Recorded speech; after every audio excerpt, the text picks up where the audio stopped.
ইস্টবেঙ্গল ছাড়লেন এই গুরুত্বপূর্ণ খেলোয়াড়। আইএসএলে এলো বড়সড় ধরনের পরিবর্তন এবং ফাইনালি দীপক টাংরি এবং প্রীতম কোটালের ডিলটা কি তাহলে হচ্ছে?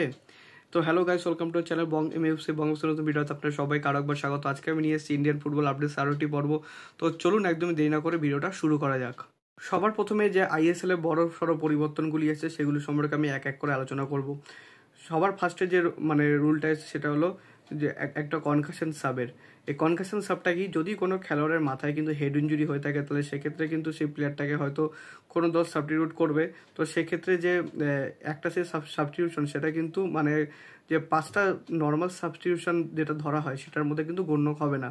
অর্থাৎ কোনো দল যদি কারো যদি হেড ইঞ্জুরি হয় তো সেক্ষেত্রে কিন্তু সেই দল মাঠে কিন্তু 6টা করে সাবস্টিটিউট করতে পারবে। আর যদি একটা দল যদি সাবস্টিটিউট করে, অর্থাৎ ধরে নিন মোহনবাগান বনাম ইস্টবেঙ্গলের খেলা চলছে, মোহনবাগানের কোনো একজন খেলোয়াড় মাথায় হেড ইঞ্জুরি পরে বেরিয়ে গেল, তো সেক্ষেত্রে কিন্তু মোহনবাগান 6টা সাবস্টিটিউট করতে পারবে এবং তার ফলে ইস্টবেঙ্গলের যেহেতু অপোনেন্ট আছে সেই অপোনেন্ট টিমও ইস্টবেঙ্গলও কিন্তু 6টা সাবস্টিটিউট করতে পারবে।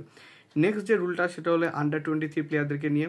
তো সব আইএসএলের যে কটা টিম আছে প্রতিটা টিমে কিন্তু 3জন আন্ডার-23 প্লেয়ারকে তাদের আইএসএলের স্যালারি ক্যাপের বাইরে রাখতে হবে, কিন্তু শর্ত একটাই, সেটা হলো 3 বছর কন্ট্রাক্ট থাকতে হবে ক্লাবের সাথে। আর পরবর্তী যেটা আপডেট সেটা হচ্ছে গিয়ে কোচকে নিয়ে। তো আইএসএলের যে সহকারী কোচরা রয়েছেন, বিশেষ করে যারা ইন্ডিয়ান সহকারী কোচ আছেন প্রতিটা দলে, যেমন মোহনবাগানের রয়েছে বাস্তব রয়, তারপর শঙ্করলাল চক্রবর্তী রয়েছেন পাঞ্জাব এফসিতে। তো এইসব এদের কাছে যেরকম এএফসি প্রো লাইসেন্স আলা কোচ এরা, তো এরকমই কিন্তু এএফসি প্রো লাইসেন্স আলা কোচ কিন্তু প্রতিটা দলে একজন ইন্ডিয়ার সহকারী হিসেবে রাখতে হবে। এর আগে কি হতো, যখন কোনো রেড কার্ড বা কোনো সাসপেনশনের জন্য যদি কোনো হেড কোচ যদি শারীরিক অসুস্থতাই হোক না কেন, তার জন্য যদি হেড কোচ না থাকতেন মাঠে, সেক্ষেত্রে সহকারী কোচ কিন্তু যে বিদেশি সহকারী কোচ ছিল তিনি কিন্তু দায়িত্ব পালন করতেন। কিন্তু এরপর থেকে যাতে হেড কোচ যদি স্যাকও হয়ে যায় তাহলে সেক্ষেত্রে ইন্ডিয়ান সহকারী কোচ যাতে তার দায়িত্বটা সেই জায়গায় সামলাতে পারে সেটার কিন্তু ব্যবস্থা নেবে আইএসএল কর্তৃপক্ষ, এবং সেই দলকেও কিন্তু সেই ব্যবস্থাটা নিতে হবে। আর ফাইনাল যে আপডেটটা সেটা হলো গিয়ে রেড কার্ডকে নিয়ে। তো এর আগে কি হতো, রেড কার্ড যখন দেখানো হতো তো তারপর সেই রেড কার্ডটা সেই ম্যাচটার জন্য সাসপেন্ড, কিন্তু তারপরের কতগুলি ম্যাচ সাসপেন্ড হবে সেটা কিন্তু এআইএফএফ এর ডিসিপ্লিনারি কমিটি সেই সিদ্ধান্তটা নিত।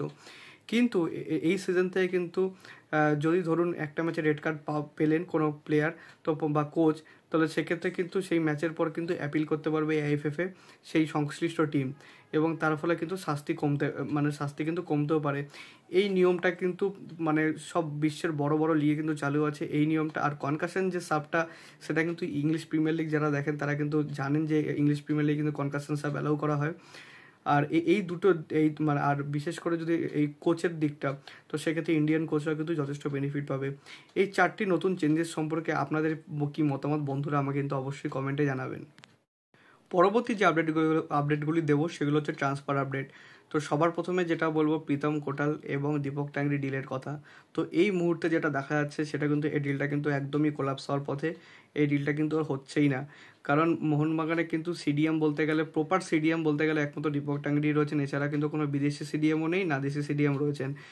অভিষেক সূর্যবংশী ওই রোলটা খেলতে পারেন ঠিকই, বাট তিনি কতটা ভালো টিমের এগেনস্টে সফল হবেন সেটা কিন্তু দেখার বিষয়। তো যে কারণে সেই রোলে কিন্তু দীপক টাংরিকেই লাগবে। তো যে এরকম একজন গুরুত্বপূর্ণ স্কোয়াড প্লেয়ারকে কিন্তু মোহনবাগান ছাড়তে রাজি নয়। আর মোহনবাগান যদি দীপক টাংরিকে না ছাড়ে তো সেক্ষেত্রে প্রীতম কোটালকেও মনে হয় না কেরালা ব্লাস্টার্স ছাড়বে। তো এই মুহূর্তে ডিলটা কিন্তু একদমই অসম্ভব। তবে বলা যায় না, হয়তো জানুয়ারি ট্রান্সফার উইন্ডোতে কিছু রদবদল হতে পারে, কিন্তু এখনও অবধি এই মুহূর্তে যে দুজনের কথা ছিল যে দুজনে মিউচুয়াল কন্ট্রাক্টটা নিজেদের ভেঙে দেবেন সংশ্লিষ্ট ক্লাবের সঙ্গে দিয়ে বেরিয়ে যাবেন, সেটা কিন্তু এই মুহূর্তে আর হয়ে উঠছে না।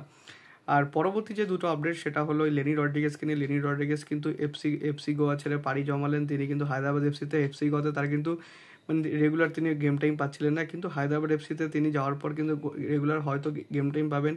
আমরা হয়তো জোয়া ভিক্টরের পাশে তাকে আমরা খেলতে দেখতে পারি। হায়দ্রাবাদ এফসি কিন্তু নিচে নিচে কিন্তু খুব সুন্দর একটা দল বানাচ্ছে এবং তাদেরকে আমরা কিন্তু এই আইএসএলে কিন্তু ডার্ক হর্স বলতেই পারি। আর সবশেষে যে নিউজটা দিয়ে খবরটা আমি ভিডিওটা শেষ করব সেটা হলো ইস্ট বেঙ্গলের খবর নিয়ে।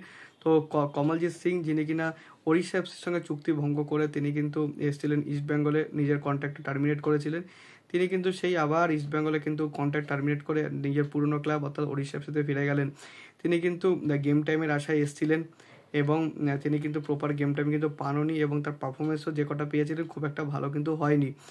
গুরসিমরাত গিলের জায়গাটা কিন্তু তিনি নিতে পারেননি এবং গিল আসার পর কিন্তু তার মানে সেকেন্ড চয়েস গোলকিপার তার এক প্রকার নিশ্চিত হয়ে গেছিল, যে কারণে তিনি কিন্তু গেম টাইমের আশায় তিনি কিন্তু ওড়িশা এফসিতে যোগ দিলেন, কিন্তু সেখানেও হয়তো তাকে অমরিন্দরের পরেই তার জায়গা হবে সেকেন্ড গোলকিপার হিসেবে। তো যাই হোক, এইটাই ছিল আপডেট। সো আজকের জন্য ভিডিওটা এ পর্যন্তই। যদি ভিডিওটা ভালো হয়েছে ভিডিওটা অবশ্যই লাইক করবেন, চ্যানেল সাবস্ক্রাইব করে বেল আইকনটা অবশ্যই প্রেস করে দেবেন আমাদের সমস্ত ভিডিওর আপডেট নোটিফিকেশন সবার আগে পাওয়ার জন্য।